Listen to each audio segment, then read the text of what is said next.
Iniwan sa gitna ng madilim na gubat, walang sapin sa paa at pinagnakawan ng dangal, habang ang sarili niyang ina ay humahagulgol sa harap ng altar.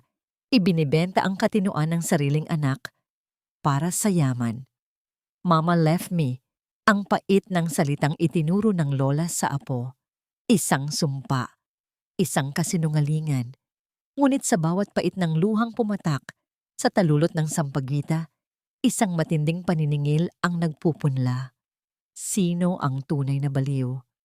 Ang anak na nagdadalamhati o ang inang pumatay sa kaluluwa ng sariling dugo? Isang pagbabalik? Isang pagbangon? Ito ang kwento ni Salome. Huwag na kayong lilingon. Iwanan na ninyo siya riyan, sa gitna ng kadiliman, dahil wala naman siyang silbi, kundi ang maging isang mabigat na pasanin sa ating lahat. Ang mga salitang yon ni Doña Miravilla ay tila mga lason na unti-unting pumatay sa katahimikan ng madaling araw sa gitna ng masukal na kagubatan ng Quezon. Sa ilalim ng malabong liwanag ng buwan, si Salome ay nakaluhod sa basang lupa, maingat na namimitas ng mga sariwang sampagita para sa ika-40 araw ng pagkamatay ng kanyang asawang si Rafael. Ang bawat bulaklak na kanyang hinahawakan ay simbolo ng kanyang walang hanggang pagmamahal at pangungulila. Ngunit ang bawat salitang narinig niya mula sa sariling ina ay tila mga patalim na humihiwa sa kanyang pagkatao. Dahan-dahang binitiwan ni Salome ang basket na yari sa ratan at ang mga puting talulot ng sampagita ay nagkalat sa putikan, nawalan ng ganda at bango sa isang saglit. Narinig niya ang malakas na pag-atungal ng makina ng sasakyan at ang marahas na pagtikom ng pinto nito na tila isang huling hatol ng kamatayan sa kanyang pag-asa. Hindi siya makapagsalita, ang kanyang lalamunan ay tuyot, at ang kanyang mga kamay ay nanginginig sa tindi ng lamig na hindi nanggagaling sa paligid, kundi sa kaibuturan ng kanyang puso. Sinubukan niyang humabol, ang kanyang mga paa, na walang sapin, ay nasusugatan sa mga matatalas na bato at tinik. Ngunit ang pulang ilaw ng sasakyan ng kanyang mga magulang ay unti-unti nang nilalamon ng dilim. Iniwan siya sa gitna ng kawalan, walang pera, walang tsinelas, at higit sa lahat, walang katinuan sa paningin ng mga taong dapat ay nagtatanggol sa kanya. Habang si Salome ay nagpupumiglas sa gitna ng masukal na gubat, sa kabilang panig ng bayan, sa loob ng engkandatong simbahan, isang ibang eksena ang nagaganap. Si Doña Miravilla ay nakabalot sa mamahaling itim na belo. Ang kanyang mga mata ay mapula sa kunwaring pag-iyak habang nakaharap sa mga kaibigan at kapitbahay. Hawak niya sa balikat ang maliit na si Lunara na halatang nanghihina at takot na takot sa gitna ng maraming tao. Inilapit ni Miravilla ang kanyang labi sa tenga ng bata. Isang bulong na mas matalas pa sa karayom ang kanyang binitiwan. "Lunara, baby, remember what I told you. Sabihin mo sa kanila ang totoo. Sabihin mo, Mama left me." Ang maliit na bata ay tumingin sa bakanting kabaong ng kanyang ama. Ang kanyang maliliit na balikat ay nanginginig sa pigil na paghikbi. Sa harap ng altar, ipinahayag ni Doña Miravilla sa buong parokya ang isang malupit na kasinungalingan. "Patawarin nawa ng Diyos ang aking anak na si Salome. Tuluyan na siyang nawala sa kanyang sarili mula nang mamatay si Rafael. Iniwan niya ang kanyang may sakit na anak, itinapon ang kanyang responsibilidad at tumakas na tila isang baliw na hindi na alam ang tama at mali." Ang bawat hikbi ng matanda ay may kasamang palakpak ng tagumpay sa kanyang isipan, habang ang dangal ni Salome ay unti-unting inililibing ng buhay sa harap ng lahat. Sa loob ng masukal na gubat, ang katahimikan ay nabasag lamang ng tunog ng mabibigat na patak ng ulan na tumatama sa malalapad na dahon, tila mga luha ng langit na nakikiramay sa isang inang ninakawan ng lahat. Napasandal si Salome sa isang puno ng nara. Ang kanyang paningin ay nagsisimulang lumabo habang ang bango ng sampagita sa kanyang paligid ay nagiging amoy ng isang mabulok na trahedya. Hindi ang dilim ng gubat ang kanyang kinatatakutan, kundi ang katotohanang ang mga taong nagbigay sa kanya ng buhay ang siya ring pumatay sa kanyang kaluluwa. Gaano ba kalalim ang sugat na kayang ibigay ng sariling ina? At hanggang saan kayang tiisin ng isang puso ang bigat ng isang pagkakataong kailanman ay hindi niya ginusto. Sa bawat pagpitik ng oras, ang anino ni Salome ay unti-unting naglalaho sa kadiliman, habang sa simbahan, ang kanyang pangalan ay nagiging isang sumpa sa labi ng mga taong dati ay tinitingala siya. Ang huling imahe sa kanyang isipan bago siya mawalan ng malay ay ang mukha ni Lunara. Ang kanyang anak na ngayon ay nasa kamay na ng isang lobong nagdadamit tupa. Isang tanong ang nanatiling nakabitin sa hangin, kasabay ng malamig na ihip ng hangin. Paano mo ililigtas ang iyong sarili kung ang buong mundo ay naniniwalang ikaw ay wala ng saysay? Huwag ninyong hahayaang makalapit ang babaeng yan dito. Baka kung ano ang gawin niya sa bata. Ang sigaw na yon ni Aling Marites, ang tsismosang kapitbahay, ay tila isang malakas na sampal na gumising sa nananabik na puso ni Salome. Nakatayo siya sa harap ng malaking tarangkahan ng kanilang mansyon. Ang kanyang buhok ay tila pugad ng ibon na puno ng tuyong dahon. Ang kanyang bestida ay punit-punit at nababalot ng tuyong putik mula sa kagubatan. Salamat sa mga aeta na nakakita sa kanya sa gilid ng sapa. Nagawa niyang makabalik sa kabihasnan, ngunit ang mundong binalikan niya ay hindi na ang mundong kanyang iniwan. Mama! Mama! Ang maliit na tinig ni Lunara mula sa bintana sa ikalawang palapag ay nagbigay ng panandaliang lakas kay Salome. Ngunit bago pa man niya maitaas ang kanyang mga kamay para kumaway, isang marahas na paghila ang naramdaman niya sa kanyang braso. Ang mga tauhan ng kanyang ama ay mabilis na humarang. Ang kanilang mga mukha ay puno ng pandidiri at takot, na tila ba isang halimaw ang nasa harap nila. Let me go! Anak ko yan! Lunara! Nandito na si Mama! Ang boses ni Salome ay paos at basag. Bawat sigaw ay nagpaparamdam ng hapdi sa kanyang lalamunan na tuyot na tuyot. Dahan-dahang bumukas ang malaking pinto ng mansyon at lumabas si Doña Miravilla. Suot ang isang mamahaling bestidang seda na tila walang bahid ng dumi. Hindi galit ang makikita sa mukha ng matanda, kundi isang mapanlinlang na awa na mas masakit pa kaysa sa harapang pagmura. O Diyos ko, Salome! Anak! Wika ni Miravilla sa tonong sadyang pinalakas para marinig ng mga nag-uusisang kapitbahay. Tingnan mo ang sarili mo. Sabi ko na nga ba? Hindi mo na alam ang ginagawa mo. You need help, anak. You are sick. Ang bawat salita ay tila isang malapot at matamis na lason na dahan-dahang bumabalot sa katinoan ni Salome. Sinubukan ni Salome na lumaban, na sabihin ang katotohanang iniwan siya sa gubat. Ngunit ang kanyang mga salita ay nagmistulang gulugulong tunog sa pandinig ng mga tao dahil sa kanyang hitsura. Ang kanyang puso ay tila isang ibon na nagpupumiglas sa loob ng isang masikip na hawla. Nararamdaman niya ang mabilis na pagtibok nito sa kanyang dibdib, ang panginginig ng kanyang mga tuhod, at ang panlalabo ng kanyang paningin dahil sa nagbabadyang mga luha.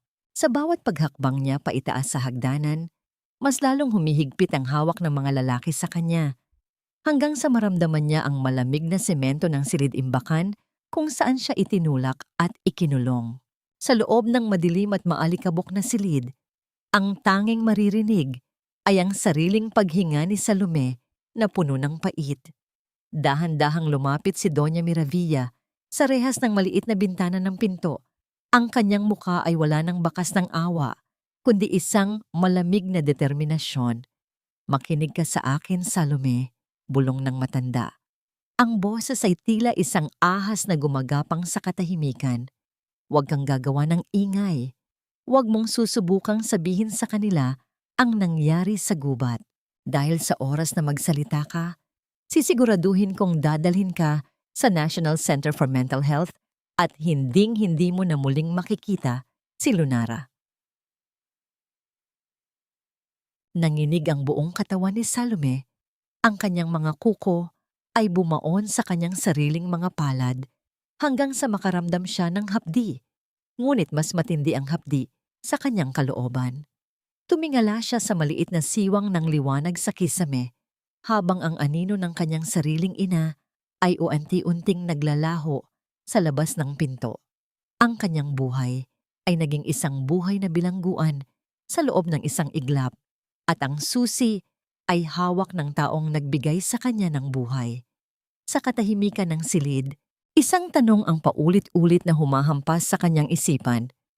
Hanggang kailan niya kayang magpanggap na baliw para lamang sa kaligtasan ng kanyang anak? If you don't play the crazy person, Lunara will never see the sun again. Ang huling banta ni Miravilla na umalingaw-ngaw sa kanyang pandinig bago ang tunog ng susi na umiikot sa kandado ay naghudyat ng kanyang tuluyang pagkahiwalay sa mundo. Be thankful, Salome. Kung hindi dahil sa awa ko, baka nabulok ka na sa madilim na selda ng National Center for Mental Health. Utang na loob mo sa akin ang bawat hangin na hinihinga mo sa loob ng bahay na ito. Ang boses ni Doña Miravilla ay tila isang malapot na putik na pilit na ibinabaon si Salome sa kahihiyan. Sa ilalim ng nagbabagang sikat ng araw, nakaluhod si Salome sa magaspang na semento ng labahan. Ang kanyang mga kamay ay namumula at humahapdi dahil sa matapang na sabon at walang tigil na pagkusot ng mga mabibigat na kurtina. Ito na ang kanyang bagong buhay, ang maging isang anino, isang utusan sa bahay na dati ay itinuturing niyang tahanan. Pinagmamasdan siya ni Miravilla mula sa balkonahe. Hawak ang isang baso ng malamig na katas ng prutas habang binibigkas ang mga salitang tila isang sumpa. Huwag mong iisiping biktima ka rito. Isipin mo ang hiya na idinulot mo sa pamilya Di Maandal nang magwala ka sa gabi ng pagluluksa kay Rafael. Pinoprotektahan lang namin ang dangal natin at ang kaligtasan ni Lunara mula sa isang inang hindi na alam ang ginagawa. Hindi sumagot si Salome. Ipinokus niya ang kanyang paningin sa maputing bulan ng sabon na dahan-dahang pumapatak mula sa kanyang mga kamay patungo sa sahig, na lumilikha ng isang maliit at basang bilog sa semento. Ang bawat kuskus niya sa tela ay tila isang pagtatangka na burahin ang galit na nag-aapoy sa kanyang dibdib. Alam niyang bawat salita ng kanyang ina ay isang kasinungalingan, isang maingat na lason para mapanatili siyang sunod-sunuran. Ngunit sa tuwing makikita niya ang kanyang anino sa tubig, naaalala niya ang pangako niya kay Rafael na hinding-hindi niya pababayaan ang kanilang anak. Nang sumapit ang hapon, ang bango ng kumukulong gata at asukal ay humahalimuyak mula sa kusina. Naglalakad si Salome. Sa pasilyo bitbit ang mga tuyong labada nang matigilan siya sa harap ng pinto ng kusina. Ang kanyang puso ay biglang kumurot sa tindi ng pangungulila. Iyon ang amoy ng biko, ang matamis na kakanin na paboritong ihanda ni Rafael para kay Lunara. Dahan-dahang sumilip si Salome sa siwang ng pinto at nakita niya ang isang platitong may hiwa ng kakanin na nakapatong sa mesa, nakahanda para sa merienda ng kanyang anak.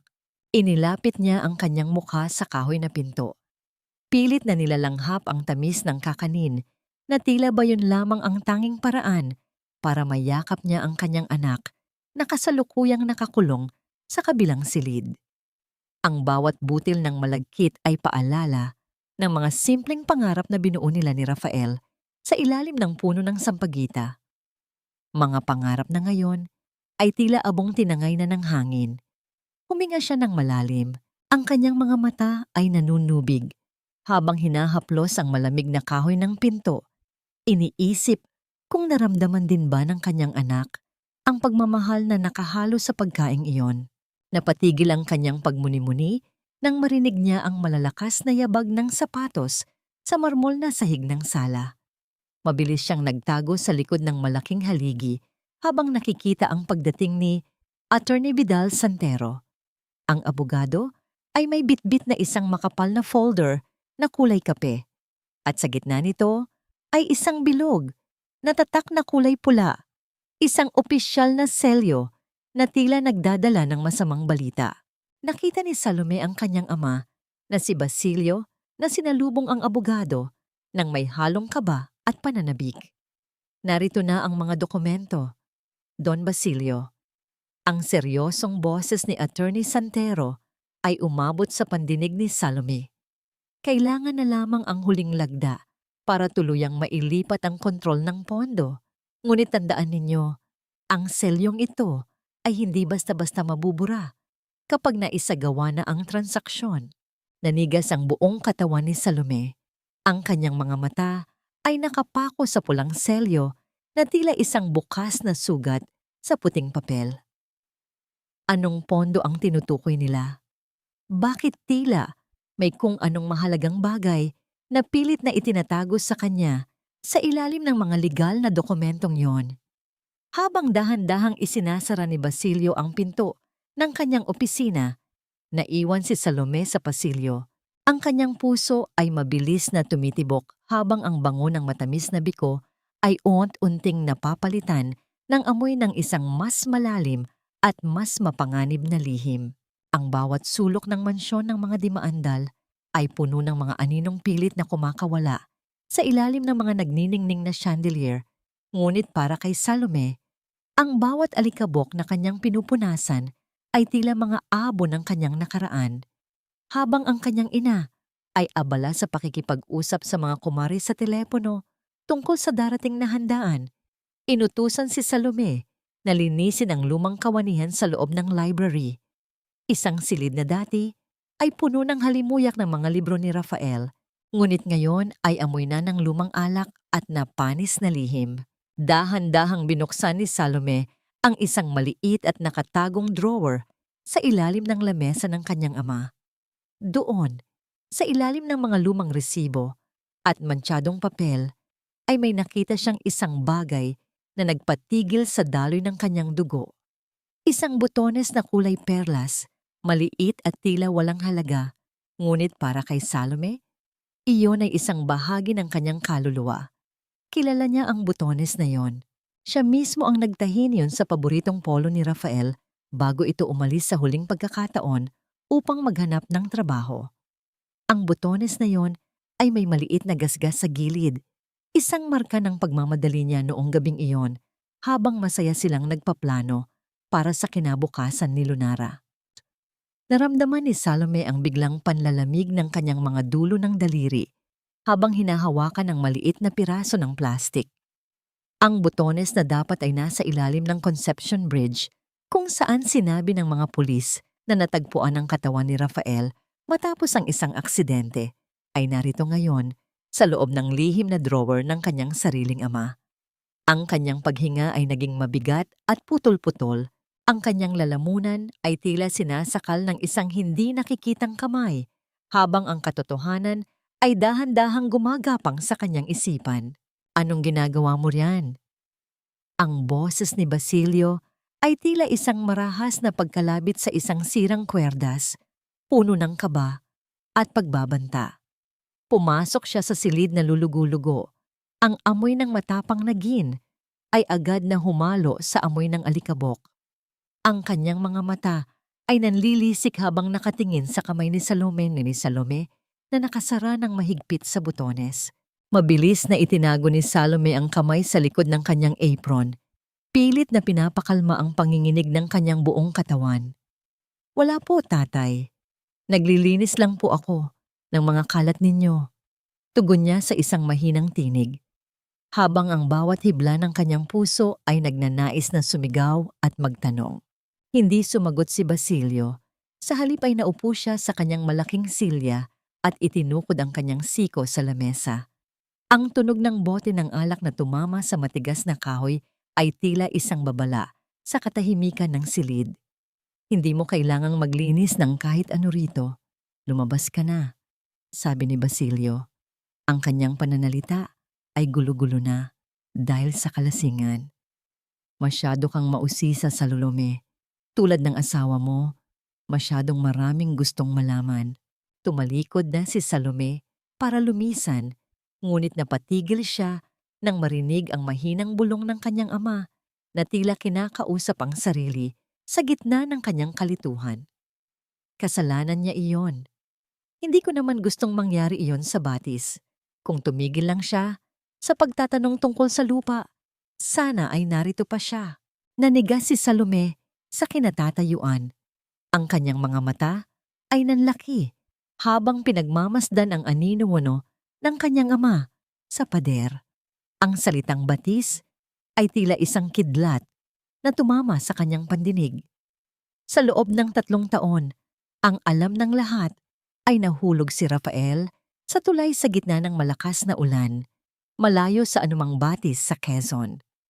Ang maliit na butones sa loob ng kanyang palad ay tila nag-iinit, nagbibigay ng isang tahimik na sigaw para sa katarungan. Habang dahan-dahan niyang isinasara ang pinto ng library, naiwan sa kanyang isipan ang isang nakakasakal na tanong. Ano nga ba ang totoong nangyari sa kanyang asawa sa pampang ng batis na yon? At gaano kalalim ang pagkakasangkot ng sarili niyang ama sa dugong dumanak sa nakaraan? Bawat hakbang mo, Salome, ay parang paglalakad sa ibabaw ng mga bubog, isang maling galaw, at lalo lamang lalalim ang sugat sa iyong mga paa. Ang babalang iyon ni Rafael sa kanyang mga panaginip ay tila nagiging totoo habang dahan-dahang binubuksan ni Salome ang mabigat na trangka ng likurang pinto ng mansyon. Sa ilalim ng kadiliman ng hating gabi, kung saan ang tanging liwanag ay ang malamlam na sinag ng buwan na sumisilip sa pagitan ng mga ulap. Naglakad siya patungo sa hangganan ng masukal na gubat. Ang lugar kung saan ang bango ng sampagita ay humahalo sa amoy ng basang lupa at lumang mga alaala. Narating niya ang isang maliit at tila guguho na dampa sa gilid ng dalisdis, kung saan nakatira si Tomas Ilustre, ang matandang gurong itinuturing na pinakamatalik na kaibigan ng kanyang yumaong asawa. Ang marahang pagtama ng kanyang mga daliri sa luma at anay-anay ng kahoy na pinto ay lumikha ng isang mahinang tunog na tila humihingi ng pahintulot sa katahimikan ng gabi. Nang bumukas ang pinto, tumambad ang mukha ni Tomas na puno ng mga kulubot ng panahon. Ang kanyang mga mata ay tila may dalang bigat na hindi kayang ipaliwanag ng salita. Pumasok ka, Salome. Kanina pa kita hinihintay. Ang mahinang boses ni Tomas ay tila isang malungkot na himig sa gitna ng hangin. Inanyayahan niya ang babae sa isang lamesang kawayan na pinapatungan ng isang maliit na gasera na ang apoy ay sumasayaw sa bawat ihip ng hangin mula sa bintana. Alam kong darating ang araw na ito. Masyadong matalino si Rafael para hayaan na lang na mabaon ang katotohanan kasama ng kanyang katawan. Napahawak si Salome sa gilid ng mesa. Ang kanyang puso ay nagsisimulang tumibok ng mabilis, tila isang tambol na nagbabadya ng isang malaking bagyo. Tomas, please, tell me the truth. Ano ba talaga ang nalaman ni Rafael? Bakit kailangang mangyari sa kanya ang lahat ng ito? Ang kanyang tinig ay nanginginig. Bawat salita ay may dalang pait at pagsusumamo. Hindi agad sumagot si Tomas. Sa halip, tumayo siya at lumapit sa isang lumang aparador, kung saan kinuha niya ang isang maliit na kahon na yari sa matigas na kahoy ng narra. Inilapag niya ito sa harap ni Salome. Ang tunog ng kahoy na tumama sa lamesa ay tila isang huling hudyat ng pagbubukas ng isang madilim na kabanata. Ito ang huling iniwan niya sa akin bago siya pumunta sa batis noong gabing iyon. Sabi niya, Tomas, kung sakaling hindi ako makabalik, ibigay mo ito kay Salome kapag handa na siyang lumaban. This is not just a box, Salome. Inside this is his voice. Ang boses na pilit nilang pinatahimik. Dahan-dahang iniabot ni Salome ang kanyang nanginginig na kamay upang hawakan ang kahon. Ang texture ng kahoy ay magaspang sa kanyang balat. Tila may dalang init na nanggagaling sa nakaraan. Ngunit bago pa man niya mabuksan ang takip ng misteryosong kahon, isang malamig na presensya ang biglang bumalot sa buong silid. Ang bango ng sampagwita na dala ng hangin ay biglang napalitan ng amoy ng isang pamilyar at mamahaling pabango, isang amoy na nagpapatigil sa daloy ng kanyang dugo. Ang ganda ng tagpuan ninyo, hindi ba? Parang isang eksena sa isang malungkot na nobela. Ang boses na yon, na puno ng matamis ngunit nakamamatay na kapangyarihan, ay nanggaling sa likuran ni Salome. Ang marahang pag-apak ng mga mamahaling takong sa tuyong dahon sa labas ng dampa ay lumikha ng isang ritmo na tila nagbibilang ng nalalabing sandali ng kalayaan ni Salome. Dahan-dahang lumingon si Salome at doon, sa ilalim ng anino ng malalaking puno, nakatayo si Doña Miravilla. Nakasuot ito ng isang itim na shawl. Ang kanyang mga mata ay naniningkit habang ang isang mapanuyang ngiti ay nakaukit sa kanyang mga labi. Hawak niya ang isang flashlight na ang liwanag ay direktang nakatama sa mukha ni Salome na tila ba nahuli niya ang isang magnanakaw sa gitna ng gabi. Sabi ko na nga ba, ang isang baliw ay palaging bumabalik sa lugar kung saan siya unang nawala. Uwi na tayo, anak. Baka kung ano pa ang maituro sa iyo ng matandang ito na lalong makasira sa iyong isipan. Napaatras si Salome. Ang kanyang kamay ay mahigpit na nakakapit sa kahon ni Rafael, habang ang anino ng kanyang ina ay uwent-unting lumalaki sa pader ng dampa. Tila isang dambuhalang nagbabadya na lamunin ang huling pag-asa na kanyang nahanap. Sa sandaling iyon, ang katahimikan ng gubat ay naging isang nakakasakal na bilangguan. At ang tanging tanong na nanatili sa kanyang isipan ay kung paano niya maitatago ang boses ni Rafael mula sa kamay ng taong pumatay sa kanyang kaluluwa. Bitawan mo ako, ma. Hindi ako baliw. Ibinibigay lang sa akin ni Tomas ang sa akin. Ang sigaw ni Salome ay tila isang gasgas na kwerdas na pilit humihiwa sa katahimikan ng gabi habang kinakaladkad siya ni Doña Miravilla pabalik sa mansyon. Ang bawat paghakbang ng matanda ay may kasamang lakas na hindi mo aakalaing manggagaling sa kanyang payat na pangangatawan, habang ang kanyang mga kuko ay bumaon sa braso ni Salome na tila mga pangil ng isang lobo. Nang makarating sila sa sala, ang malamig na liwanag ng mga kristal na chandelier ay tila humuhusga sa hitsura ni Salome. Doon, nakaupo si Basilio sa isang malaking silya. Hawak ang isang baso ng alak na nanginginig sa kanyang mga kamay. Ang amoy ng alkohol ay tila isang makapal na kumot na bumabalot sa buong silid, kasabay ng mabigat na paghinga ng isang lalaking pilit tinatakasan ang sariling konsensya. Tingnan mo ang ginagawa mo, Basilio. Ang boses ni Miravilla ay tumaas, puno ng puot at pag-uutos. Habang ikaw ay nagpapakalunod sa alak, ang anak mong baliw ay nakikipagkita sa matandang yon para hukayin ang mga bagay na dapat ay matagal nang nabaon. Do you want us to lose everything? Do you want to rot in jail? Dahan-dahang tumingala si Basilio. Ang kanyang mga mata ay mapula at puno ng luha ng isang huling pagsisisi. Hindi ko na kaya, Miravilla. Nakikita ko si Rafael gabi-gabi. Ang batis. Ang dugong humalo sa tubig. I did what you said. Pero bakit parang ako pa rin ang pinapatay ng katotohanan? Ang bawat salita niya ay gulo-gulo. Tila isang sirang plakang pilit inuusal ang isang krimen. Tumahimik ka! Isang mabilis na pag-indayog ng kamay ni Miravilla ang naganap. At ang tunog ng palad na tumama sa pisngi ni Basilio ay umalingaw-ngaw sa buong mansyon, tila isang marahas na paggising sa isang masamang panaginip. You are weak! Be a man, Basilio! Ginawa natin ito para sa kinabukasan ng pamilyang ito. Kung hindi dahil sa akin, wala kang lupang tinitingala ngayon. Napaupo si Salome sa sahig. Ang kanyang mga kamay ay nakatakip sa kanyang mga tenga habang pinagmamasdan ang pag-aaway ng kanyang mga magulang. Ang katotohanan tungkol sa pagkamatay ni Rafael ay dahan-dahang nagbubukas sa harap niya, hindi sa pamamagitan ng ebidensya, kundi sa pamamagitan ng lamat sa pagkatao ng kanyang sariling ama.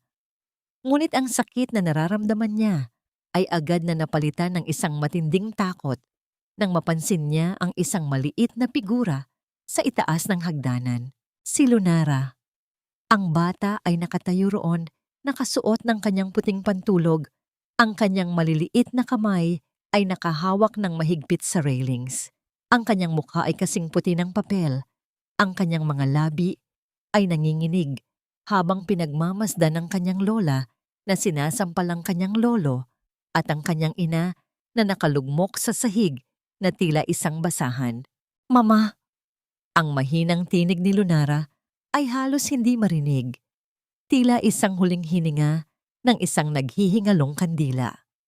Ang kanyang mga mata ay nanlaki sa tindi ng gulat at takot na hindi dapat maranasan ng isang batang may mahinang puso. Dahan-dahang napahawak si Lunara sa kanyang dibdib. Ang kanyang paghinga ay naging mabilis at mababaw. Bago pa man makakilos si Salome, ang maliit na katawan ng kanyang anak ay nawalan ng lakas. Tila isang talulot ng bulaklak na biglang nalanta. Ang marahang pagbagsak ng katawan ng bata sa carpeted na sahig ng hagdanan ay hindi naglikha ng malakas na tunog. Ngunit sa pandinig ni Salome, iyon ay tila isang malakas na pagguho ng kanyang buong mundo. Lunara!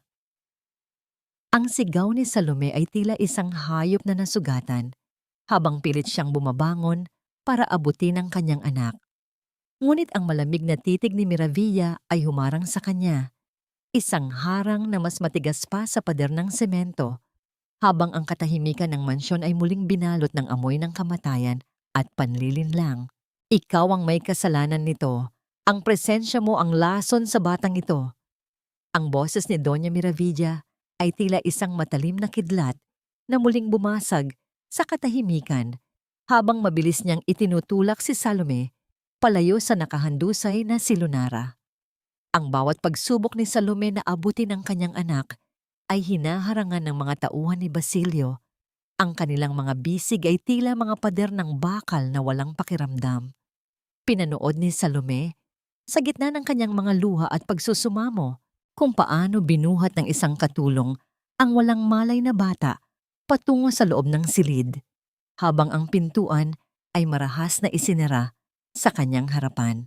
Ikinulong si Salome sa maliit na silid sa likod ng mansyon, isang lugar na amoy amag at luma, kung saan ang tanging liwanag ay nagmumula sa siwang ng mga bintanang kahoy. Ang bawat tibok ng kanyang puso ay tila isang mabigat na martilyo na humahampas sa kanyang dibdib. Bawat isa ay may dalang pangalan ng kanyang anak. Hindi siya mapakali. Ang kanyang mga kamay ay dahan-dahang hinahaplos ang magaspang na dingding na naghihiwalay sa kanya mula sa kinaroroonan ni Lunara. Nararamdaman niya ang lamig ng semento sa kanyang mga paa, ngunit mas matindi ang ginaw na dulot ng kawalan ng katiyakan kung humihinga pa ba ang kanyang munting anghel. Nang malalim na ang gabi, nang ang buong mansyon ay balot na ng mapagkunwaring katahimikan, idinikit ni Salome ang kanyang mukha sa manipis na dingding na gawa sa lumang kahoy. Alam niyang sa kabilang panig, sa dulo ng pasilyo, ay naroon ang silid ni Lunara. Sa gitna ng kanyang pighati, isang mahinang himig ang dahan-dahang kumawala sa kanyang mga labi. Isang awit na dati ay kinakanta nila ni Rafael sa ilalim ng puno ng sampagwita. Ang kanyang tinig ay nanginginig. Bawat nota ay tila isang dalangin na pilit itinatago sa hangin upang hindi marinig ng mga tanod sa labas. Matulog na, aking mahal. Ang bango ng sampagita ay nasa iyong unan. Ang kanyang kanta ay hindi lamang isang oyayi, kundi isang tulay ng kaluluwa na pilit umaabot sa kanyang anak. Ang bawat linyang kanyang binibigkas ay may kasamang tahimik na paghikbi. Ang kanyang mga daliri ay dahan-dahang kumukuskos sa kahoy, tila ba sa paraang iyon ay nadaramdam niya ang buhok ng kanyang anak. Iyon ang kanyang golden moment, isang sandali ng wagas na pag-ibig sa gitna ng isang malupit na bilangguan, kung saan ang himig ng isang ina ay mas malakas pa kaysa sa anumang pader. Kinabukasan, habang inutusan siyang magligpit ng mga basura sa opisina ni Basilio, isang folder na kulay asul ang bahagyang nakalawit mula sa ilalim ng isang tumpok ng mga luma at nangingitim na dyaryo. Sa isang sandali ng tapang, Mabilis itong kinuha ni Salome at binuksan sa likod ng malaking kurtina. Ang kanyang mga mata ay nanlaki at ang kanyang tuhod ay biglang nawalan ng lakas nang mabasa ang mga nakasulat sa loob. Hindi iyon gamot para kay Lunara. Hindi rin yun dokumento tungkol sa lupa. Iyon ay isang opisyal na sertipiko mula sa isang klinika na may pirasong selyo ni Attorney Santero sa gilid. Ang pangalan ni Salome ay malinaw na nakasulat sa itaas at sa ilalim nito ang diagnosis na tila isang huling hatol: paranoid schizophrenia, isang kasinungalingang binuo ng may katumpakan, kumpleto sa mga palsipikadong pirma ng mga doktor at listahan ng mga insidenteng kailanman ay hindi nangyari. Ang bawat salita sa papel ay tila mga anay na dahan-dahang kumakain sa kanyang pagkatao, sa kanyang karapatan bilang isang tao, at higit sa lahat, sa kanyang karapatan bilang isang ina. Naramdaman ni Salome ang isang matinding hapdi sa kanyang lalamunan. Ang bawat hininga niya ay tila may kasamang maliliit na karayom. Napagtanto niya na ang kanyang pagkakakulong ay hindi lamang pisikal. Nilikha nila ang isang legal na libingan para sa kanyang katinuan. Habang naririnig niya ang mga yabag ng sapatos ni Doña Miravilla na papalapit sa opisina, ang tanging naiwan sa isipan ni Salome ay ang nakakangilong katotohanan. Sa paningin ng batas, siya ay isa ng buhay na patay. Paano niya ipaglalaban ang kanyang anak kung ang mismong realidad niya ay itinuturing na nilang isang malaking delusyon? Ang bawat kislap ng mga kristal na chandelier sa gitna ng bulwagan ay tila mga nanunuya na mata na nakatingin sa paghihirap ni Salome. Ngayong gabi ang selebrasyon ng kaarawan ni Doña Miravilla at ang mansyon ay napupuno ng halimuyak ng mga mamahaling pagkain at ang tunog ng mga huwad na tawa ng mga elitista ng Quezon. Habang ang mga panauhin ay abala sa pagpuri sa kagandahan ng mga dekorasyon, si Salome ay nasa likod ng kusina. Ang kanyang mga kamay ay nanginginig habang pilit na tinatapos ang paghuhugas ng napakaraming plato. Ang kanyang isipan ay tanging sa kanyang anak lamang nakapako. Nasaan si Lunara? Ang tanong ni Salome sa isang katulong ay puno ng kaba. Ngunit ang tanging tugon na natanggap niya ay isang iwas na tingin. Hindi na nakatiis ang ina. Binitiwan niya ang basang-basahan at dahan-dahang lumabas sa kusina. Tinatahak ang dilim ng pasilyo patungo sa silid ng anak. Ngunit laking gulat niya nang makitang bukas ang pinto at walang laman ng kama. Ang tanging naroon ay ang paboritong manika ng bata na nakahandusay sa sahig, tila isang babala ng panganib. Sa dulo ng mansyon, malayo sa ingay ng salo-salo, naririnig ni Salome ang isang mahina at hirap na paghinga na nagmumula sa bodega. Isang masikip at mainit na silid na imbakan ng mga lumang kagamitan. "Ma, please, help me." Ang boses ni Lunara ay tila isang naghihingalong bulong. Mabilis na tumakbo si Salome patungo sa pinto, ngunit nakita niyang ito ay nakakandado mula sa labas. "Anong ginagawa mo rito? Bumalik ka sa kusina." Ang boses ni Doña Miravilla ay tila isang latigo na humampas sa likuran ni Salome. Nakatayo ang matanda sa dulo ng pasilyo. Ang kanyang mukha ay puno ng kolorete, ngunit ang kanyang mga mata ay walang bakas ng pagkatao. Hindi maaaring makita ng mga bisita ang batang yan sa ganyang kalagayan. Maputla, nanghihina. Iisipin nilang hindi namin kayo inaalagaan. Mas mabuti pang manatili siya riyan hanggang sa matapos ang gabi. Ang dugo ni Salome ay tila nag-apoy sa tindi ng puot. Ang takot na dati ay bumabalot sa kanyang pagkatao ay biglang napalitan ng isang mapanganib na lakas. Tiningnan niya ang kanyang ina, ang babaeng dapat ay nagpoprotekta sa kanila, ngunit siya palang mismong mamatay tao sa kanilang kaligayahan. "Inuna ninyo ang hiya kaysa sa buhay ng apo ninyo?" Ang tinig ni Salome ay hindi na nanginginig. Ito ay naging malamig at matalim na tila isang talim ng kutsilyo. Hindi na nag-isip pa si Salome. Kinuha niya ang isang mabigat na piraso ng kahoy na ginagamit sa pagtukod ng mga bintana sa pasilyo. Sa bawat pag-angat niya ng kanyang bisig, nararamdaman niya ang lahat ng sakit, lahat ng pangaapi, at lahat ng luhang pumatak sa kanyang mga mata sa loob ng maraming taon. Ang marahas na pagtama ng kahoy sa kandado ng pinto ay lumikha ng isang tunog na yumanig sa buong pasilyo. Isang paglabag sa katahimikang pilit na ipinapataw sa kanya. Sa pangatlong paghampas, ang kahoy na pintuan ay sumuko. Bumukas ito ng malakas at tumambad ang kanyang anak na nakalugmok sa sahig, pawis na pawis at halos hindi na makahinga sa tindi ng init at sikip ng dibdib. Dahan-dahang binitiwan ni Salome ang kahoy, ngunit ang kanyang mga kamay ay nanatiling nakakuyom. Hinarap niya si Doña Miravilla na ngayon ay gulat na gulat at tila nakakita ng isang tunay na halimaw. Ang mga mata ni Salome ay wala na ang bakas ng isang biktima. Ang liwanag na nagmumula sa mga chandelier ay nagpapakita ng isang anyo na handang pumatay para sa kanyang anak. Sa sandaling iyon, ang lahat ng pagpapanggap na siya ay baliw ay natapos na. Mula ngayon, hindi na ako ang luluhod sa inyo, bulong ni Salome. Ang bawat salita ay may dalang sumpa habang dahan-dahang lumalabas ang mga panauhin mula sa bulwagan dahil sa ingay. Ang katahimikan ay muling nabalot sa mansyon, ngunit ito ay isang katahimikang nagbabadya ng isang madugong pagbabayad. Ang tanong na lamang ay kung sino ang unang susuko sa gitna ng naglalagablab na puot ng isang inang wala nang takot mawalan. Tumigil ka na sa pag-iinarte mo, Salome. Isang pagkakamali pa at sisiguraduhin kong hindi lang pader ng bodega ang haharang sa'yo, kundi rehas na bakal ng kulungan.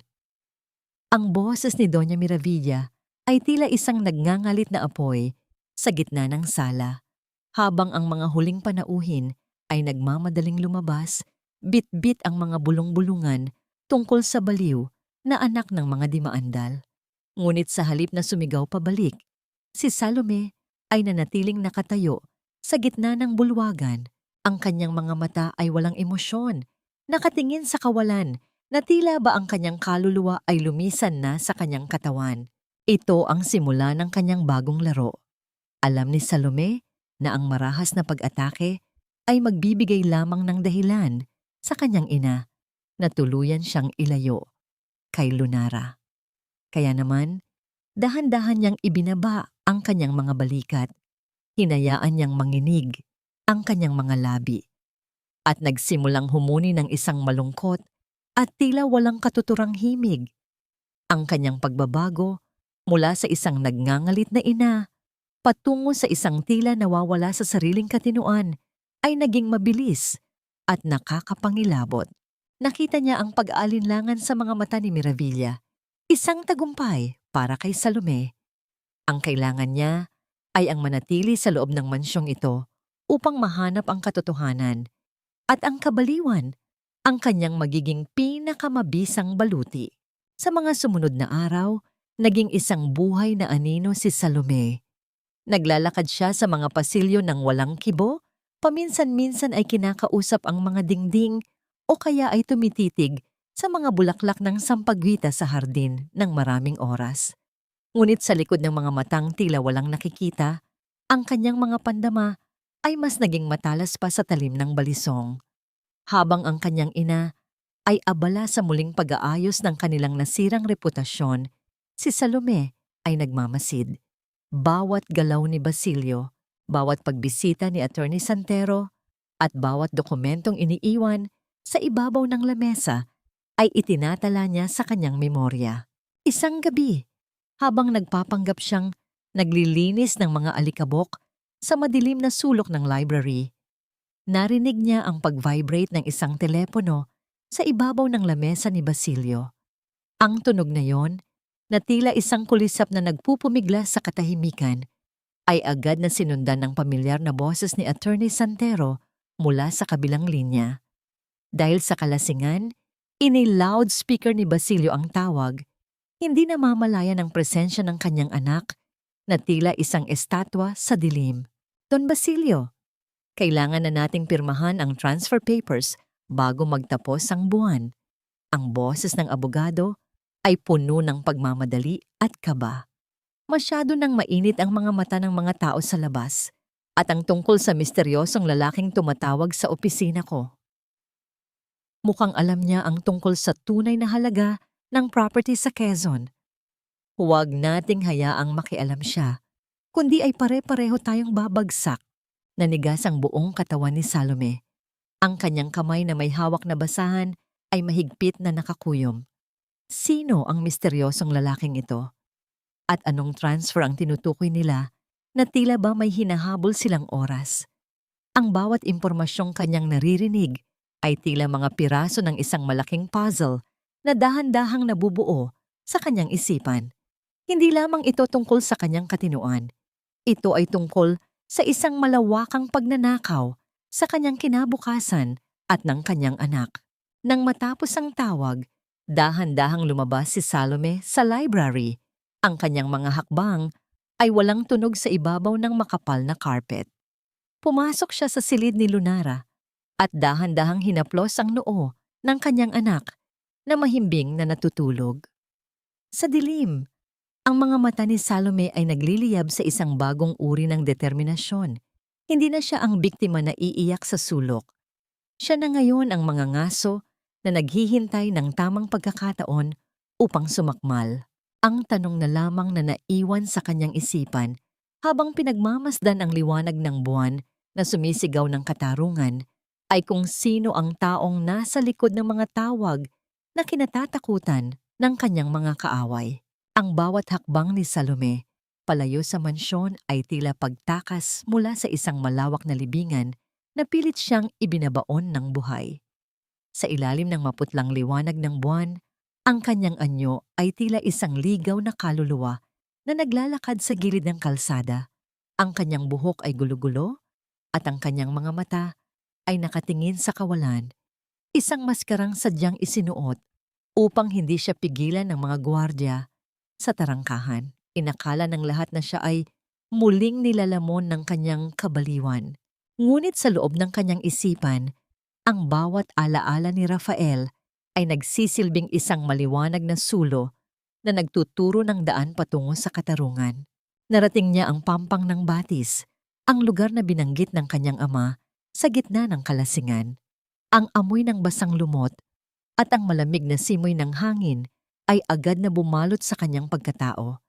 Nagdadala ng mga imahe ng gabing iyon, 3 taon na ang nakalilipas. Ang marahang pagdaloy ng tubig sa ibabaw ng mga madulas na bato ay lumikha ng isang malungkot na himig. Tila ba ang kalikasan mismo ay nagkukwento ng isang krimeng pilit na itinatago ng mga tao. Dito, sa lugar na ito, ang kanyang mundo ay gumuho at dito rin niya balak hanapin ang mga piraso ng katotohanang ninakaw sa kanya. Dahan-dahang lumapit si Salome sa isang malaking puno ng sampagita na nakatayo sa gilid ng matarik na dalisdis. Ang mga ugat nito ay tila mga daliring nakakapit sa lupa para sa kaligtasan. Naalala niya ang sinabi ni Tomas tungkol sa boses ni Rafael na nakatago sa isang maliit na kahon. Inilabas niya ang kahon mula sa kanyang apron at binuksan ang lihim na partition nito. Doon, nakasilid ang isang maliit na USB drive, isang modernong piraso ng teknolohiya na tila ba hindi kabilang sa luma at tradisyonal na mundong kanyang ginagalawan. Huminga ng malalim si Salome habang tinitingnan ang paligid. Hindi aksidente ang pagkamatay ni Rafael sa ilalim ng Conception Bridge. Mula sa kinaroroonan niya sa pampang ng Batis, kitang-kita ang distansya patungo sa tulay. Imposibleng mapunta ang isang katawan doon nang hindi dadaan sa marahas na agos na puno ng mga matatalas na bato. Pinagmasdan niya ang mga bakas sa lupa na kahit matagal na ang panahon ay tila may sinasabi pa rin. May mga bahagi ng dalisdis na tila gumuho hindi dahil sa ulan, kundi dahil sa isang mabigat na puwersa, isang pakikipagbuno na pilit ng tinabunan ng makapal na damo at lumot. Ang kanyang puso ay nagsimulang tumibok ng mabilis. Ang bawat pintig ay tila isang babala na ang katotohanan ay mas masakit kaysa sa kanyang inaasahan. Napansin niya ang isang bahagi ng bakod na gawa sa bakal sa itaas, ng dalisdis na bahagyang nakabaluktot. Hindi iyon gawa ng kalawang. Iyon ay gawa ng isang malakas na pagtulak. Isang imahe ang biglang nabuo sa kanyang isipan, si Rafael, na may hawak na mga dokumento, at ang kanyang ama na si Basilio, na puno ng galit at takot, na itinutulak ang kanyang asawa patungo sa kamatayan upang mapatahimik ang boses ng katarungan. Hindi ka nahulog, Rafael, bulong ni Salome. Ang kanyang boses ay nanginginig sa tindi ng puot na unti-unting bumabalot sa kanyang puso. Pinatay ka nila. Pinatay ka ng sarili kong kadugo. Ang bawat butil ng luha na pumatak mula sa kanyang mga mata ay tila naging lason na nagpapatibay sa kanyang determinasyon. Hawak ang USB na naglalaman ng mga numero at dokumento ng malaking pondo ng kanyang lolo. Naramdaman ni Salome na ang kapangyarihan ay dahan-dahang lumilipat sa kanyang mga kamay. Ngunit ang katahimikan ng gabi ay biglang nabasag nang marinig niya ang tunog ng mga tuyong sanga na nababali mula sa likuran ng malalaking puno ng acacia. Ang marahang pag-apak ng mga sapatos sa ibabaw ng mga tuyong dahon ay papalapit ng papalapit. Isang ritmo na tila nagbibilang ng kanyang nalalabing sandali ng pag-iisa. Mabilis na itinago ni Salome ang USB sa loob ng kanyang palad. Ang kanyang buong katawan ay nanigas sa takot. Nang dahan-dahan siyang lumingon, isang anino ang nakatayo sa ilalim ng malamlam na liwanag ng buwan. Isang anyo na hindi niya inaasahang makikita sa lugar na yon sa ganitong oras. Huwag mong subukang tumakas sa akin, Salome, dahil kahit sa dulo ng impyerno ay mahahanap at mahahanap kita. Ang boses ni Doña Miravilla ay tila isang malamig na haplos ng yelo sa batok ni Salome, habang marahas nitong itinatulak ang anak sa loob ng sariling silid ng matanda. Ang tiyak na tunog ng pagpihit ng susi at ang paglak ng pinto ay umalingaw-ngaw sa apat na sulok ng silid. Isang hudyat na wala ng takas, ang katotohanan mula sa apat na pader na saksi sa lahat ng kasinungalingan. Sa loob ng silid na amoy mamahaling pabango at lumang kahoy, nakatayo si Miravilla sa tapat ng bintana. Ang kanyang anyo ay nababalutan ng anino, habang ang liwanag ng buwan ay nagbibigay ng nakakangilong ningning sa kanyang mga alahas. Dahan-dahan niyang hinarap ang anak, ang kanyang mukha ay puno ng mapanuyong awa. Akala mo ba ay hindi ko alam ang ginagawa mo? Ang pagpunta mo sa batis, ang pakikipagkita mo sa matandang Tomas na yon. Lahat ng yan ay bahagi ng iyong delusyon, Salome. Pinapatunayan mo lang sa akin na tama ang desisyon kong ideklara kang hindi matino. Nanginginig ang mga kamay ni Salome sa loob ng kanyang bulsa. Ang kanyang mga daliri ay mahigpit na nakakapit sa isang maliit na digital recorder na dati ay ginagamit ni Rafael sa kanyang trabaho. Isang bagay na lihim niyang nakuha mula sa kahon ni Tomas. Pinindot niya ang maliit na button at ang munting pulang ilaw na naglalaro sa dilim ay naging saksi sa darating na pagtatapat. Bakit, ma? Ang boses ni Salome ay mahina, puno ng pait na tila lason sa kanyang dila. Bakit kailangang mamatay ni Rafael? Bakit kailangang sirain ninyo ang buhay ko para sa perang hindi naman sa inyo? Isang mapait na tawa ang kumawala sa mga labi ni Miravilla. Isang tunog na tila mga bubog na nagkakasakitan sa sahig. Para sa pamilya Salome, iyon ang hindi mo maintindihan. Rafael was digging too deep. Gusto niyang ilabas ang pondo, gusto niyang ibigay sa mga mahihirap ang lupang dapat ay sa atin. Ang iyong lolo ay matandang ulyanin na nang iwan niya ang testamentong iyon. Hindi ko hahayaang mapunta sa wala ang pinaghirapan ng mga dimaandal dahil lamang sa prinsipyo ng asawa mong patay gutom. Lumapit ang matanda kay Salome. Ang bawat hakbang ng kanyang mamahaling tsinelas sa carpet ay tila isang marahang pagdurog sa puso ng anak. Oo, nandoon ang tatay mo sa batis. Pero aksidente ang lahat. Kung hindi sana lumaban si Rafael, kung ibinigay na lang niya ang mga dokumento, sana ay naghahapunan pa tayo nang magkakasama ngayon. Pero matigas ang ulo niya, tulad mo. Kaya huwag mo akong sisihin kung bakit ka nag-iisa ngayon. Isipin mo si Lunara. Kung mahal mo ang anak mo, mananatili kang baliw sa paningin ng lahat. Dahil ang isang inang baliw ay mas mabuti kaysa sa isang inang bilanggo. Ang bawat salita ni Miravilla ay tila isang marahas na pagdampi ng lason sa kaluluwa ni Salome. Ang gaslighting ng kanyang ina ay umabot na sa sukdulan, ang paggamit sa kanyang pagmamahal sa anak upang itago ang isang karumal-dumal na krimen. Naramdaman ni Salome ang mabilis na pagtibok ng kanyang puso. Ang bawat pintig ay tila sumisigaw ng katarungan. Gusto niyang sumigaw. Gusto niyang saktan ang babaeng nasa harap niya. Ngunit nanatili siyang tahimik.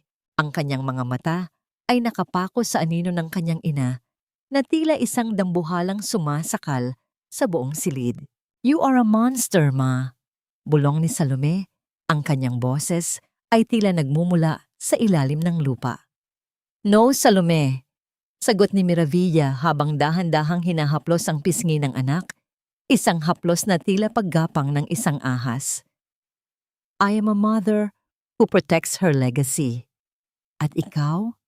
Ikaw ay isang anino na mawawala rin sa lalong madaling panahon."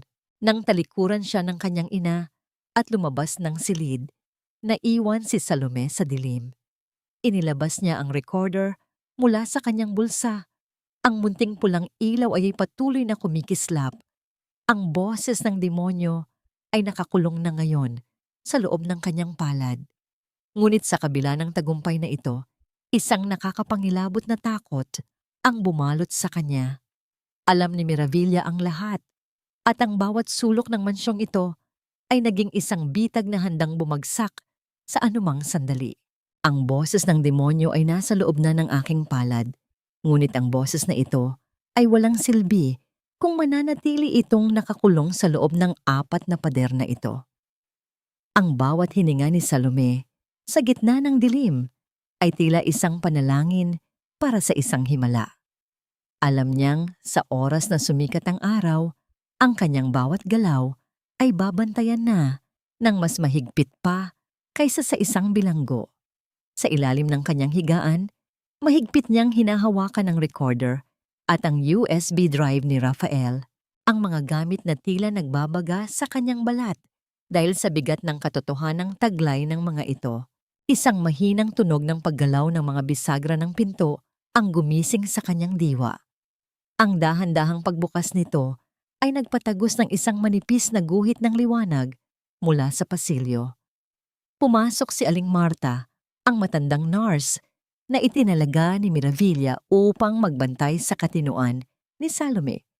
Ngunit sa halip na magdala ng gamot, ang nurse ay may bitbit na isang baso ng maligamgam na tubig at isang tingin na puno ng lihim na pakikiramay. Si Marta ay dati ring nakatanggap ng kabutihan mula kay Rafael noong panahong may sakit ang kanyang sariling anak. Ang utang na loob na yon ay hindi kailanman nabura ng panahon. "Salome, bilisan mo. May 5 minuto lang tayo bago magpalit ng gwardiya sa labas." Bulong ni Marta. Ang kanyang boses ay tila isang marahang pag-ihip ng hangin sa gitna ng bagyo. Hindi na nag-atubili pa si Salome. Inilabas niya ang mga ebidensya at dahan-dahang inilagay sa bulsa ng uniforme ni Marta. Ang pagdampi ng kanilang mga kamay ay isang tahimik na kasunduan, isang alyansang binuo sa gitna ng panganib at pag-asa. Ibigay mo ito kay Tomas. Sabihin mo sa kanya, ang oras ay tumatakbo na. Habang si Marta ay dahan-dahang lumalabas ng mansyon, bitbit ang huling alas ng katarungan, ang mga anino sa gilid ng masukal na gubat ay nagsimulang gumalaw. Ang mga aeta, ang mga taong unang sumagip kay Salome, ay nakatayo sa ilalim ng malalaking puno ng acacia. Ang kanilang mga mata ay nagsisilbing mga bantay sa kadiliman. Hindi sila gumagamit ng mga salita.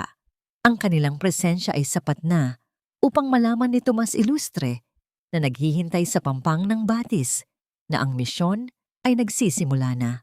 Narating ni Martha ang dampa ni Tomas, ang bawat paghakbang niya sa tuyong lupa ay maingat at walang likhang ingay. Nang maabot ng matandang guro ang mga ebidensya, ang kanyang mga kamay na puno ng kulubot ay nanginig sa tindi ng emosyon. Pinanood siya ng mga ayeta mula sa dilim, ang kanilang tahimik na suporta ay tila isang matibay na pader na pumoprotekta sa katotohanan. Rafael, kaibigan, malapit na. Sambit ni Tomas sa hangin. Ang kanyang boses ay puno ng determinasyon na kailanman ay hindi matitibag ng anumang yaman ng mga dimaandal. Sa loob ng mansyon, dahan-dahang lumapit si Salome sa bintana. Tinitingnan ng dilim ng gubat kung saan alam niyang naroon ang kanyang mga kakampi. Ang alyansang ito ay hindi binubuo ng mga makapangyarihang tao, kundi ng mga taong minaliit, inabuso, at kinalimutan ng lipunan. Ang mga api ay nagbubuklod-buklod na ngayon upang pabagsakin ang isang kahariang nakatayo sa mga kasinungalingan. Sa bawat pintig ng kanyang puso, nararamdaman ni Salome ang lakas na nagmumula sa kanyang mga kaibigan sa labas. Ang gabi ay tila bumagal ang takbo. Bawat segundo ay tila isang taon ng paghihintay. Ngunit sa gitna ng kanyang takot, isang bagong uri ng kapayapaan ang bumalot sa kanya. Alam niyang hindi na siya nag-iisa sa laban na ito. Habang ang bango ng sampagita ay dahan-dahang pumapasok sa kanyang silid, dala ng hanging nagmumula sa gubat, isang tanong ang nanatiling nakabitin sa kanyang isipan. Sapat na kaya ang lakas ng mga api upang tapatan ang bagsik ng mga taong handang pumatay para sa kanilang dangal at yaman? Ang huling gabi ng kasinungalingan ay tila isang makapal na kumot na nakabalot sa buong mansyon ng mga dimaandal, kung saan ang bawat hininga ay may dalang bigat ng isang paparating na bagyo. Bukas na ang nakatakdang araw para sa pagbebenta ng lupain sa Quezon. Ang araw na inaasahan ni na Doña Miravilla na tuluyan na nilang malilibing ang nakaraan kasama ang lahat ng ebidensya ng kanilang kasamaan.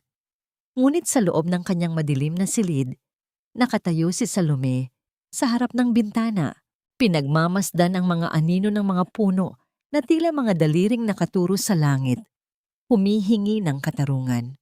Hindi na siya makapaghintay pa.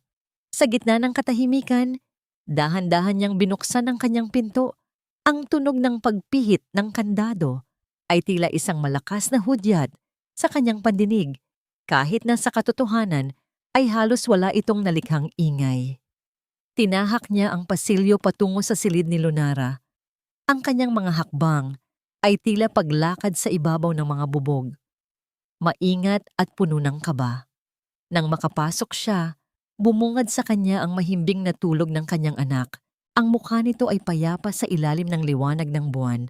Dahan-dahang naupo si Salome sa gilid ng kama at hinaplos ang malambot na buhok ni Lunara.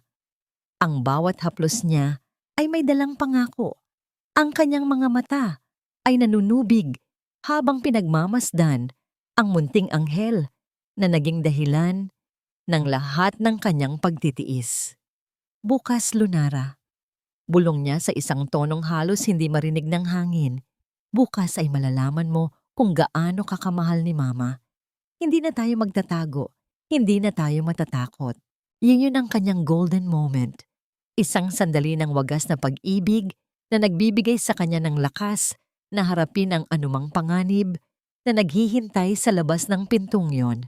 Ngunit nang dahan-dahan, siyang lumabas ng silid ni Lunara upang bumalik sa sarili niyang kulungan. Isang pamilyar at nakakatakot na amoy ang sumalubong sa kanya sa pasilyo.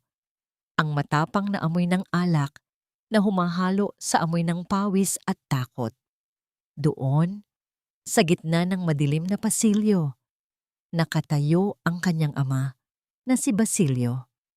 Lulugo-lugo ang kanyang anyo, ang kanyang mga mata ay nanlilisik at tila may nakikitang mga multo sa bawat sulok. Ang mas nakakapangilabot ay ang hawak niya sa kanyang kanang kamay, isang matalim na kutsilyong pangkusina na naglalabas ng malamig na kislap sa ilalim ng liwanag ng mga bintana. Alam ko na, Salome. Ang boses ni Basilio ay paos at nanginginig. Bawat salita ay may dalang pait ng isang lalaking tuluyan nang nilamon ng kanyang sariling konsensya. Hindi ka baliw. Nakikita ko sa mga mata mo. Tulad ka ni Rafael. Ang mga mata ninyong mapanghusga, palaging naghahanap ng katotohanan na dapat ay nanatili na lang sa dilim. Dahan-dahan siyang humakbang papalapit kay Salome. Ang dulo ng kutsilyo ay nakaturo sa dibdib ng anak, habang ang bawat paghinga niya ay tila isang marahas na pagbuga ng lason. Nanigas si Salome sa kanyang kinatatayuan. Ang kanyang likod ay sumandal sa malamig na pader ng pasilyo habang nararamdaman ang mabilis na pagtibok ng kanyang puso na tila gustong kumawala sa kanyang tadyang. Pinagmasdan niya ang kanyang ama, isang lalaking dapat ay nagpoprotekta sa kanya, ngunit ngayon ay mukhang handang pumatay upang protektahan ang isang kasinungalingan. Ang kislap ng kutsilyo ay tila isang babala na ang huling gabi ng kasinungalingan ay maaaring maging huling gabi rin ng kanyang buhay. Tatay, huwag ninyong gawin ito. Pagsusumamo ni Salome, ang kanyang boses ay tila isang naghihingalong himig sa gitna ng kadiliman. Ngunit tila hindi na naririnig ni Basilio ang kanyang tinig. Ang tanging naririnig nito ay ang sigaw ng mga multo ng nakaraan na humihingi ng kabayaran. Habang dahan-dahang itinataas ni Basilio ang kutsilyo, isang nakakangilong katahimikan ang bumalot sa buong mansyon. Isang katahimikang nagbabadya ng isang madugong wakas o isang masakit na simula. Nanginginig ang mga kamay ni Basilio. Ang talim ng kutsilyo ay sumasayaw sa harap ng mukha ni Salome habang ang amoy ng alak ay tila isang nakakasakal na hamog sa pagitan nilang mag-ama. Ngunit sa halip na sumigaw o umatras, si Salome ay nanatiling nakatayo ng matuwid. Ang kanyang mga mata ay direktang nakatingin sa namumumulang mga mata ng kanyang ama. Gawin ninyo, tatay. Ang kanyang boses ay malamig at walang bahid ng takot. Tapusin ninyo ang sinimulan ninyo sa batis. Pero tandaan ninyo, hindi ako si Rafael. Ang multo ko ang hinding-hindi magpapatahimik sa inyong konsensya. Ang marahas na pagbitaw ni Basilio sa kutsilyo ay lumikha ng isang mabigat na tunog nang tumama ang bakal sa sahig. Isang tunog na tila pagbagsak ng huling depensa ng kanyang pagkatao. Napaluhod ang matanda. Ang kanyang mga hikbi ay tila mga ungol ng isang hayop na nasugatan, habang si Salome ay dahan-dahang lumampas sa kanya, hindi lumingon, at tuluyang tinahak ang landas patungo sa kanyang kalayaan. Kinabukasan, ang buong bayan ng Quezon ay tila nagising sa isang malaking pagdiriwang. Ang harapan ng munisipyo ay napapalamutian ng mga mamahaling tela at nagniningning na mga bulaklak para sa opisyal na pagbebenta ng Dientrang di Maandal. Si Doña Miravilla ay nakatayo sa entablado. Suot ang isang matingkad na pulang bestida na tila sumisimbolo sa kanyang tagumpay at kapangyarihan. Ngiting-ngiti siya habang nakikipagkamay sa mga opisyal at mga negosyante. Ang kanyang boses ay puno ng tamis habang ipinagyayabang ang legacy ng kanyang pamilya. Ang araw na ito ay hindi lamang tungkol sa negosyo. Ang boses ni Miravilla ay umalingaw-ngaw sa mga speaker, puno ng mapagkunwaring dangal. Ito ay tungkol sa pagpapatuloy ng aming pangalan, sa kabila ng mga trahedyang sinapit ng aking pamilya, kabilang na ang kalagayan ng aking kaisa-isang anak na si Salome.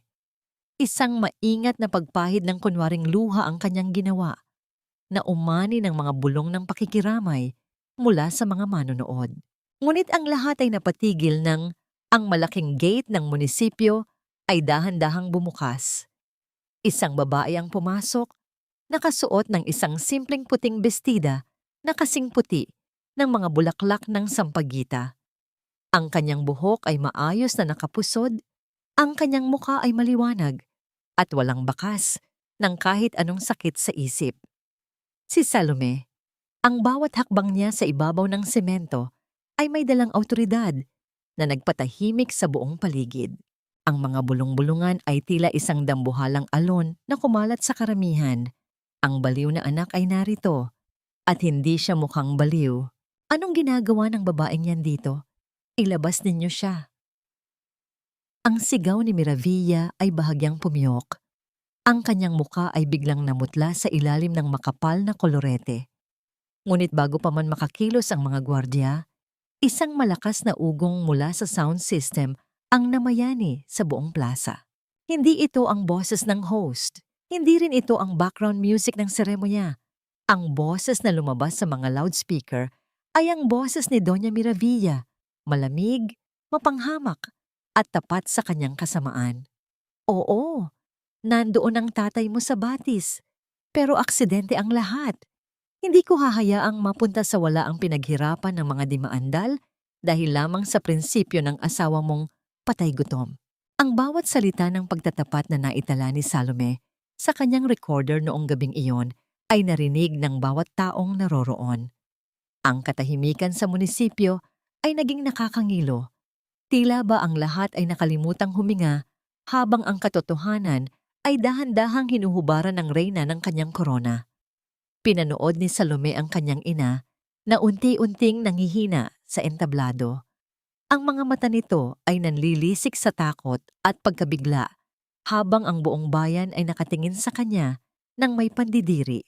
Tapos na ang pagpapanggap, ma. Ang boses ni Salome ay mahina, ngunit sapat na upang marinig ng mga nasa unahan habang ang mga pulis na tinawagan ni Tomas Ilustre ay nagsisimulang pumasok sa loob ng bakod. Ang kaba sa dibdib ni Miravilla ay tila isang mabilis na tambol na hindi na mahinto. At sa bawat segundo ng pag-ikot ng tape, ang kanyang mundo ay tuluyan ng gumuho sa harap ng madla. Kasinungalingan yan. Isang malaking paninirang puri ang naririnig ninyo. Fake ang recording na yan. Ang sigaw ni Doña Miravilla ay tila isang desperadong hiyaw ng isang hayop na nasusukol sa gilid ng bangin. Ang kanyang mukha, na dati ay puno ng mapagkunwaring dangal, ay nababalot na ngayon ng malapot na pawis na nagpapatak sa kanyang makapal na kolorete. Sinubukan niyang hablutin ang mikropono mula sa host, ngunit ang kanyang mga kamay ay nanginginig nang labis na tila ba ang kanyang sariling katawan ay itinatwa na siya. Hindi natinag si Salome. Nanatili siyang nakatayo sa gitna ng entablado, ang kanyang puting bestida ay bahagyang hinahampas ng hanging dala ng paparating na ulan. Ang katahimikan ng buong bayan ay tila isang mabigat na hatol. Ang mga taong dati ay yumuyukod sa yaman ng mga dimaandal ay nakatingin na ngayon ng may halong pandidiri at pait. Sa sandaling iyon, ang nakakarinding tunog ng mga sirena ng sasakyan ng pulis ay dahan-dahang lumapit. Ang asul at pulang ilaw ay sumasalamin sa mga bintana ng munisipyo. Tila ba ang langit ay nagsisimula na ring maghatid ng katarungan? Mula sa likuran ng karamihan, lumitaw si Tomas Ilustre kasama ang isang lalaking naka-Amerikana, isang kinatawan mula sa Manila Trust Bank. Ang tunog ng mga matitigas na sapatos na tumatama sa semento ay tila isang martilyo na nagpapatibay sa huling pako sa kabaong ng mga kasinungalingan ni Miravilla. Hindi lamang recording ang dala namin, Doña Miravilla. Ang boses ni Tomas ay malakas at buo, puno ng awtoridad na nagmumula sa katotohanan. Dala rin namin ang orihinal na dokumento ng Don Segundo Trust Fund, isang pondo na inilaan para kay Salome at Lunara na pilit ninyong ninakaw sa pamamagitan ng pamimeke ng mga dokumentong medikal. Napaupo sa semento si Attorney Vidal Santero. Nang makita ang mga pulis, ang kanyang muka ay kasing puti ng papel, habang ang mga metal na posas ay marahang isinasara sa kanyang mga pulso. Ang tunog ng paglock ng metal ay tila isang huling hudyat ng pagtatapos ng kanyang karera.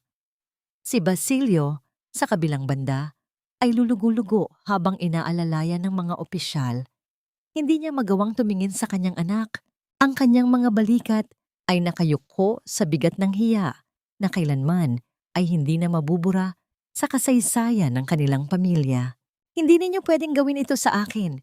I am the mother. Ako ang nagpalaki sa kanya.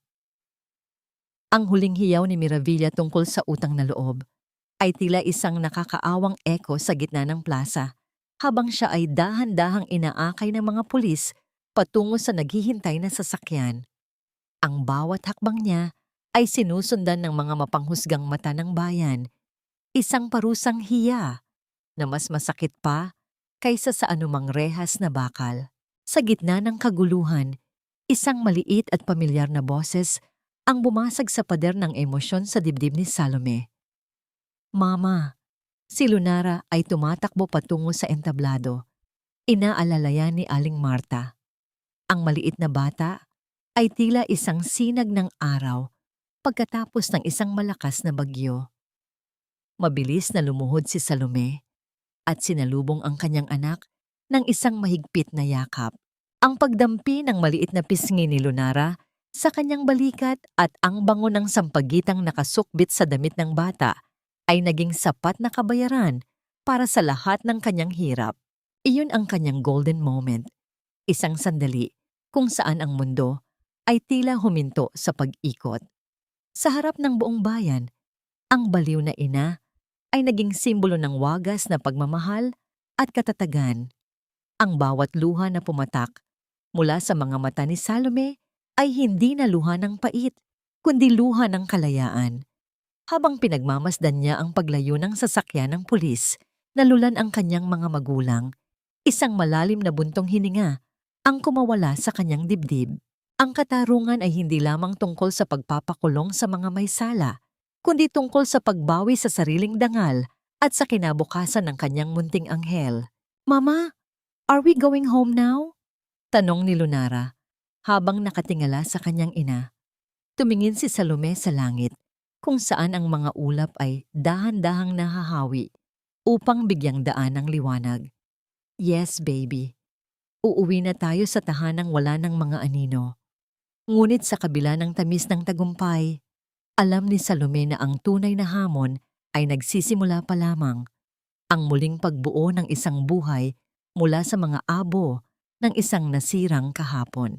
Ang unang sinag ng umaga sa Dientrang di Maandal ay hindi na tila isang mapanghusgang mata, kundi isang malambot na haplos na nagpapagising sa mga talulot ng sampaguita. Matapos ang bagyo ng kahihiyan at katarungan sa munisipyo, ang mansyon ay binalot ng isang kakaibang katahimikan, isang katahimikang hindi na puno ng mga lihim, kundi ng pag-asa.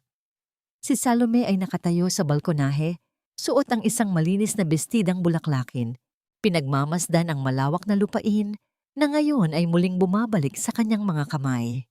Wala na ang mga anino ni na Doña Miravilla at Basilio.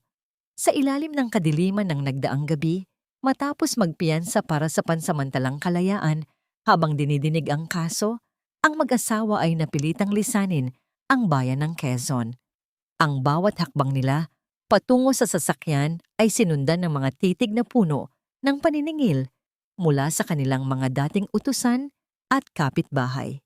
Ang hiya na pilit nilang iniwasan ay naging isang malapot na putik na dumikit sa kanilang pangalan, isang parusang mas mabigat pa kaysa sa rehas ng bakal. Walang sino man ang naghatid sa kanila. Ang tanging nagpaalam ay ang malamig na ihip ng hangin na tila nagwawalis sa kanilang mga bakas.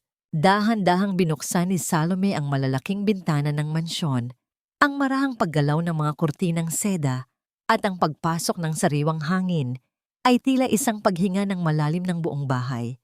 Wala na ang amoy ng lumang alak at napanis na pag-asa.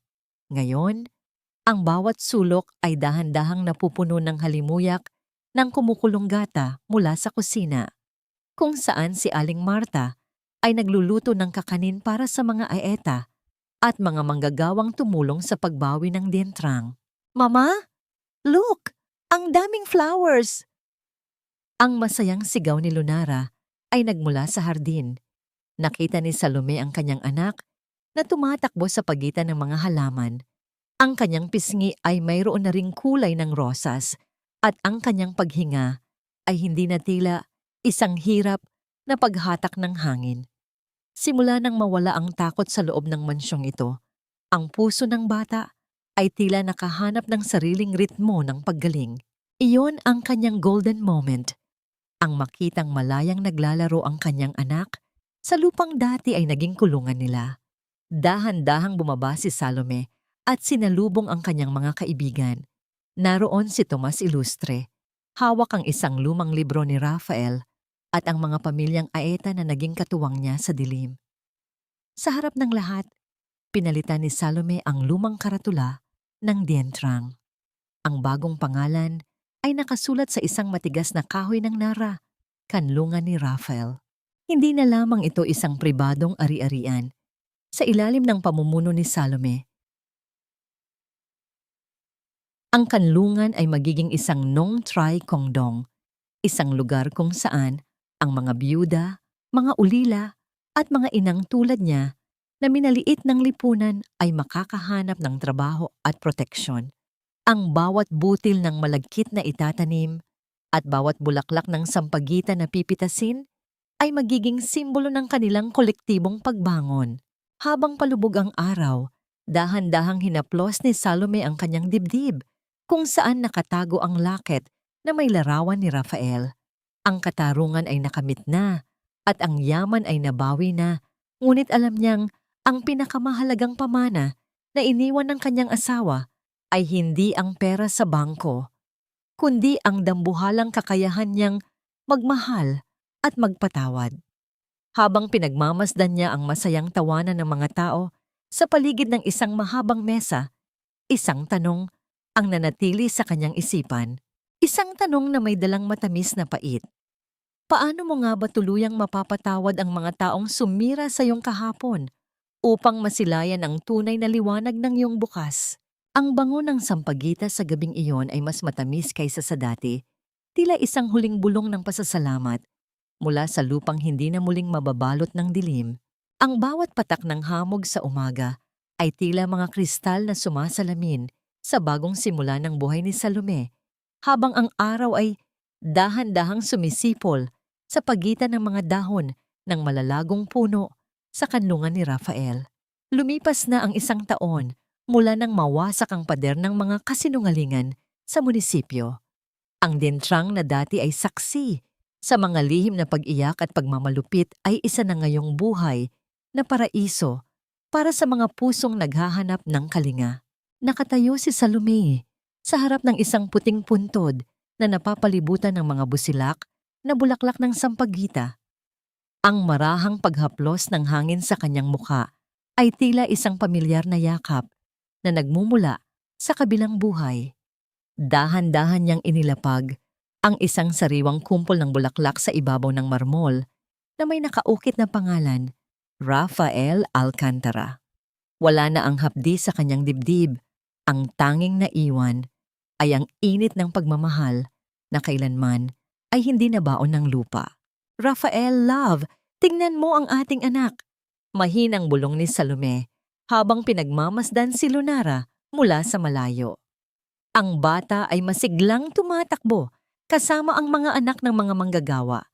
Ang kanyang boses ay puno ng tawa na tila mga kampanang naghahatid ng balita ng kagalingan. Hindi na kailangan pang pigilin ni Lunara ang kanyang bawat hininga. Ang kanyang puso ay malakas na at handang harapin ang anumang bukas. Tungkol sa kanyang mga magulang, nakatanggap si Salome ng balita na sina Doña Miravilla at Basilio ay namumuhay na ngayon sa isang maliit na bayan sa kabilang lalawigan, malayo sa karangyaan at respeto na dati ay kanilang sinasamba. Ang kanilang parusa ay hindi lamang ang mga legal na kaso na patuloy na dinidinig, kundi ang bawat gabi ng pag-iisa at ang matinding sulyap ng mga taong nakakakilala sa kanilang tunay na pagkatao. Pinatawad na ba sila ni Salome? Sa bawat paglubog ng araw, nahanap niya ang sagot sa loob ng kanyang sarili. Pinatawad niya sila hindi dahil karapat-dapat sila sa kanyang awa, kundi dahil karapat-dapat ang kanyang kaluluwa sa kapayapaan. Pinili niyang putulin ang tanikala ng puot upang hindi ito maging pamana kay Lunara. Ang pagpapatawad ay hindi nangangahulugang pagbabalik sa dati, kundi ang pagpapalaya sa sarili mula sa kulungan ng nakaraan. Ang bawat kakanin na inihahanda niya sa kanlungan ay may halong tamis ng tagumpay at pait ng mga aral na natutunan. Ang tunay na diwa ng pamilya ay hindi nasusukat sa dugong nananalaytay sa mga ugat, kundi sa mga kamay na handang humawak sa iyo sa gitna ng dilim. Ang pamana ni Rafael ay hindi ang ginto o lupa, kundi ang katapangan ni Salome na iligtas ang kanyang sarili at ang kanyang anak. Dahan-dahang tumayo si Salome at tiningnan ang malawak na taniman ng sampagita. Ang halimuyak nito ay hindi na amoy ng kamatayan, kundi amoy ng kalayaan at pag-asa. Sa kanyang huling sulyap sa puntod ni Rafael, isang matamis na ngiti ang sumilay sa kanyang mga labi. Ang mga anino ng kahapon ay tuluyan ng napalitan ng liwanag na kailanman ay hindi na muling maglalaho. Hindi nila ako niligtas, bulong ni Salome sa hangin habang papalapit sa kanya ang tumatakbong si Lunara. Tinuruan lang nila akong iligtas ang sarili ko. At sa gitna ng bango ng sampagita, ang kwento ng pagdurusa ay tuluyan ng naging isang awit ng wagas na pagkabuhay.